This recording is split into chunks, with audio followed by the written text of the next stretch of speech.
So, good afternoon, everyone. My name is Mayra Sanchez, and my research looked into the sexualization of Asian women in the Korean pop industry. This research was conducted for the University Honors Program Capstone Project under the supervision of my faculty mentor, Professor Beck. And for a few objectives, this research considers how the sexualization of Asian women stems from a long history of racial and gender-based stereotypes in the United States, specifically how Orientalism manages to influence the United States in its perceptions of Asian women. Analysis of the treatment former K-pop girl groups experience must be addressed to examine how global audiences consume these artists through racialized and gendered stereotypes. The foundation of both Orientalism and former K-pop group treatment is then applied to the career success of Blackpink to examine how racial and gender-based stereotypes continues to impact how K-pop girl groups artists are perceived by American audiences. In terms of methodology, studying this topic requires qualitative analysis over research papers that discuss the history of racialized sexualization and racialized stereotypes of Asian women that are created through Orientalism and are strengthened by representations in the media. Looking into Orientalism also reveals the cultural hegemony the United States has acquired over time. Following this, looking over the treatment of former K-pop girl groups will reveal how Orientalist stereotypes affected their success and achievements within the US. Any themes found amongst the literature reviews will then be applied to Blackpink to reveal how the racialized sexualization of Asian women continues to influence the way in which media consumes these artists. This paper will also consider the way Blackpink is portrayed in their music videos to reveal the ways in which Blackpink is placed within the constraints of Orientalist tropes, such as the Dragon Lady and China doll. The interview portion of the Jimmy Kimmel show specifically will be examined as well to reveal if Blackpink is taken seriously as artists or whether they are viewed as spectacles the Western audience can entertain themselves with. To continue this idea of Blackpink being labeled as foreign, the recent surge in popularity K-pop is receiving has started a trend amongst award shows, specifically the American Music Awards, to create separate nomination categories for K-pop groups to be represented in. This was further analyzed to continue being viewed that K-pop groups continue being viewed as foreigners despite all the achievements they have made within the United States entertainment industry. For a bit of historical background, the Asian Mystique, written by Sheridan Prasso, looks into the origin of the Dragon Lady trope and reveals that Asian countries, often referred to as the East, are described through four main concepts: mystery, sex, fear, and desire. These concepts were drawn up by people from the West, such as the United States, who are attempting to understand Asian culture but would only speak about them within these contexts. Speaking of them in this way then created the narrative that people from the West are the dominant group of people, as their influence manages to control the way in which the East is represented. Prasso's story specifically references Empress Dowager, who many believe is the initiator for the Dragon Lady stereotype due to her being an Asian woman in a position of power, which is seen as threatening to the West. After the death of the Empress, however, rumors started surfacing claiming that her life was filled with scandal, sex, and evil, and these rumors were then exploited by the West to further the image that Asian countries, specifically Asian women, are immoral. Due to these stereotypes, Asian women take a toll in the ways they're discussed in the political sphere. Laws such as the Page Act of 1875 and the 1986 Immigration Marriage Fraud Amendment describe Asian women through sexualized Orientalist ideas created by the West. The Page Act of 1875 prohibited the entry of Chinese women based on the speculation of their moral duplicity. It specifically labels these women as prostitutes due to the belief that they will manipulate white men and spread a disease. In doing so, the Page Act reinforces the preconceived ideas of Asian women being overly sexual and manipulative, which are traits that can often be found in the Dragon Lady stereotype. Many years later, the 1986 Immigration Marriage Fraud Amendment was established. This amendment was created based on the concern that Asian women would manipulate white men into marrying them for immoral reasons. Orientalism has influenced many to believe that the white race is the dominant race, as it labels any other place outside of the West as immoral. So with that in mind, this amendment granted protection for white men, but not the Asian women for which this amendment was concerning. For example, the amendment did not grant protection for the women if they were victims of domestic violence, but instead looked at the men as the victims. Hence, both Page Act and Immigration Marriage Fraud Amendment are examples of the influence of Orientalism on Asian women in this political sphere. A more recent example of Orientalism harming the way Asian women are perceived comes from the rhetoric that former President Trump promoted during the COVID-19 pandemic. Phrases such as the China virus and Kung flu created a surge of violence against Asian Americans, but more specifically against Asian American women, such as the Atlanta massacre of 2021, where the lives of 8 women, 6 of them being Asian American, were taken. The shooting of 2021 is a visible representation on how female Asian bodies are viewed as disposable and irrelevant. The media painted the women as villains based on the speculation that they were sex workers because they worked in massage shops, an assumption that derives from the belief that massage shops are places of sexual services.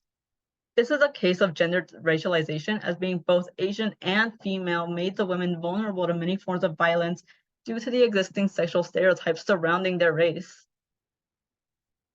And building on Orientalism's influence, an overview of the treatment former K-pop girl groups face in the US is examined in order to reveal any stereotypes or racial sexualization that has persisted throughout time. After the Korean War, the United States was introduced to the Kim sisters, a trio consisting of 3 Korean women who knew how to sing and play many musical instruments. The United States took advantage of the Kim sisters and paraded them around as propaganda to justify their decision in defending South Korea during the Korean War. The US wanted to show an image of solidarity between the 2 countries, and the Kim sisters was just the way to do it. As their success continued, the media began to promote the girls in an Orientalist manner. The group was promoted through an entertainment show named The China Doll Review, which labeled them as some of the most beautiful Oriental showgirls. The show extorted and sexualized the racial identity of the sisters to fulfill the false stereotype that American people had against Asian women. The sexual connotation following the words China doll and Orient promote the show as a sexual experience American men can enjoy, again perpetuating the Orientalist belief that Asian women are simply objects of desire.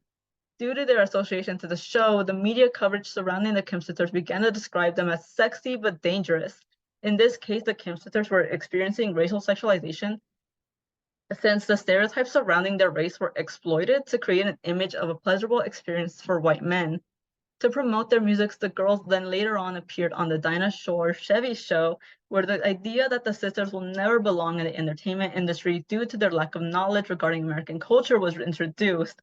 This form of rejection is labeled as the forever foreigner, which regards Asian entertainers as an other who will never find acceptance within the West due to their association to the East. The Kim sisters received this label due to Dinah Shore's comments regarding the sisters' inability to speak English and needing a translator in order to understand her. Unfortunately, with the label of the forever foreigner tied to them, the success of the Kim sisters was forgotten and other K-pop artists came into the spotlight, such as Korean solo artist BoA, who debuted in 2005 in the United States with an image that was different from her Korean persona. BoA's company, SM Entertainment, wished to showcase BoA in a way that is familiar to Western audiences. It started out with changing the meaning behind her name. In Korea, her name stands for Beat of Angel, but when transitioning to the US, her company promoted the name as meaning Best of Asia, Bring on America. This change highlights how K-pop artists are often forced to change their image in order to appeal to Western audiences. Asian women must also fall within either category of China doll or dragon lady, and in BoA's case, she had to play with both. Her public image shifted from being an innocent and independent woman in Korea to a hypersexualized woman in the United States. The release of her song Eat You Up is a prime example as to how BoA sheds her good girl persona and becomes the sexy woman every man fantasizes about.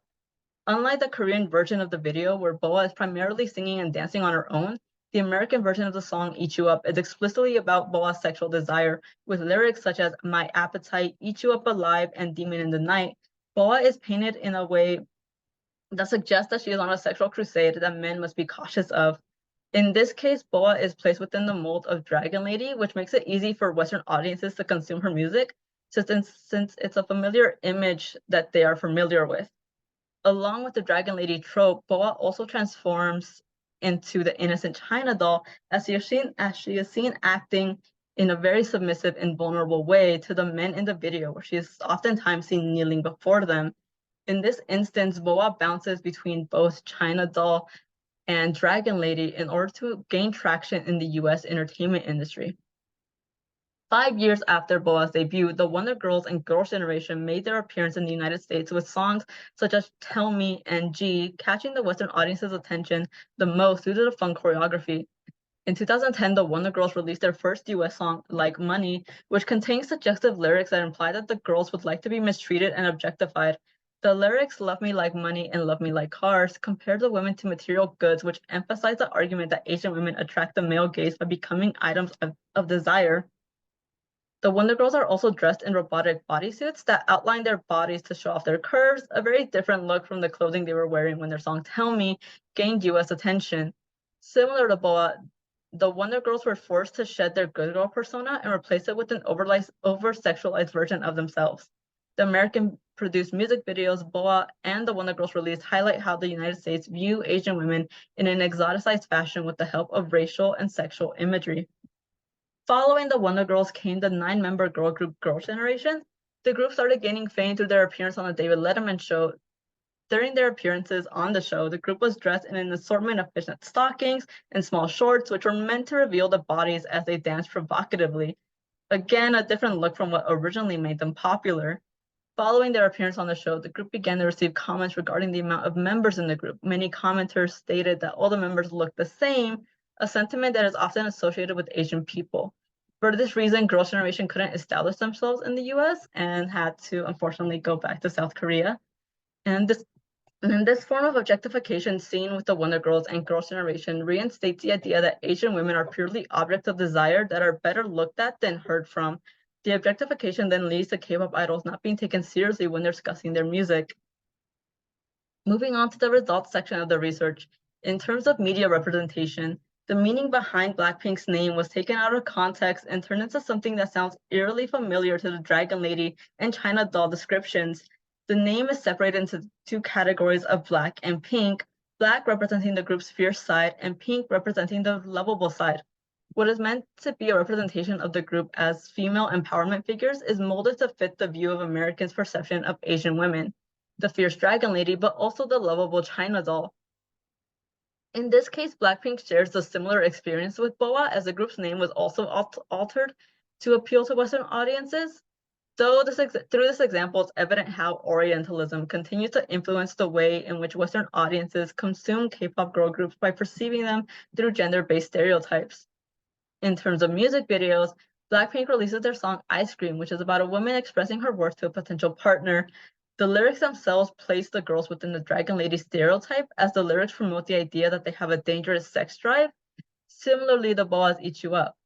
For example, the chorus, "Looks so good, looks so sweet, looking good enough to eat," suggests that Blackpink is ready to devour men in order to satisfy their sexual drive.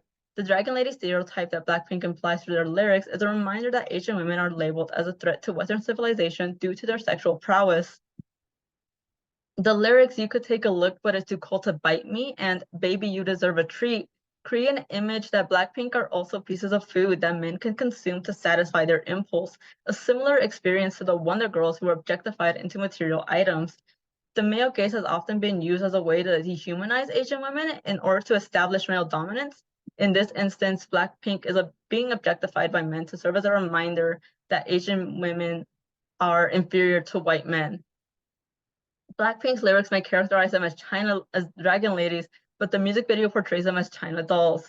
The girls are seen playing childlike games such as going down slides, playing with balloons, or playing with animals. This is done to depict the group as innocent girls in search of true love, but it is done in a manner that extorts the girls' racial identity since they are placed within their Orientalist stereotypes. In terms of talk show appearances, the interview between Blackpink and Jimmy Kimmel is analyzed to determine whether or not the group is taken seriously in terms of their music or whether they have been tagged with the Forever Foreigner label. While many praise Jimmy Kimmel for his respect towards the group, others believe that the questions regarding Blackpink's English abilities was insulting, considering that Rosé is from Australia and Jennie studied in New Zealand. People commented on how disrespectful it was for Kimmel to single out Jisoo specifically, the member with the least English experience, and ask what her favorite English word was. Others took note of the infantilizing way he spoke to the girls, with commentators stating that Blackpink aren't children. This comment comes from Kimmel's line of questioning, where he asked the girls, "Do you know about Coachella?" and "Do you know Will Smith?" Jimmy Kimmel's interview is a representation of how K-pop girl groups continue to be treated as outsiders who must be assimilated into American culture if they wish to become successful in the United States. The need to associate Blackpink with American culture through language or through Hollywood film stars is a reminder to the way the Kim sisters were treated as forever foreigners on late night shows as well. In this instance, Blackpink is treated as a novelty that the Western audience can entertain themselves with, reminding the audience that no matter how successful Blackpink becomes, they will always be foreigners. In terms of award ceremonies have established new categories such as favorite K-pop artists to award the success of K-pop groups such as Blackpink.